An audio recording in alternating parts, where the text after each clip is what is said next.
রাকিব ভাই, ভূমিকম্প হচ্ছে? কই, আমি তো কিছু টের পাচ্ছি না। এই যে টেবিল কাঁপছে। ও আচ্ছা, না না মানে আমি পা কাঁপাচ্ছিলাম তো সেজন্য টেবিল কাঁপছিল। তাই বলেন, আমি ভাবছি ভূমিকম্প হচ্ছে। তবে যে হারে ভূমিকম্প হচ্ছে, 26 তারিখ দুপুরেও ভূমিকম্প হয়েছিল। সারা হ্যাঁ দেশেই টের পাওয়া যাচ্ছে। হ্যাঁ সেটি ঠিক, তবে এর উৎপত্তি কিন্তু ঢাকা থেকে 455 কিলোমিটার দূরে ভারতের সিকিমে। 25 তারিখ রাতেও তো ভূমিকম্প হয়েছিল, তাই না? হ্যাঁ 25 তারিখেও রাতে হয়েছে, সেটি ছিল উৎপত্তিস্থল ছিল মিয়ানমারে।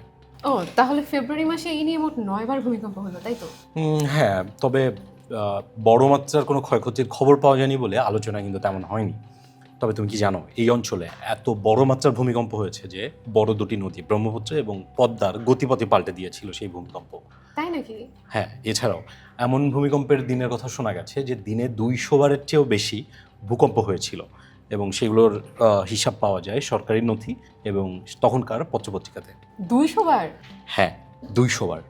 বাংলাদেশ এবং আশেপাশে যত বড় বড় ভূমিকম্প হয়েছে তা নিয়ে কিন্তু আলাপের পেজে একটা ভিডিও দেওয়া আছে, আপনারাও চাইলে দেখে নিতে পারেন, কমেন্ট বক্সের লিঙ্ক থেকে। সেই জন্যই তো বাংলাদেশকে উচ্চ ঝুঁকিপূর্ণ ভূমিকম্প প্রবণ দেশ বলা হয়। একদমই তাই।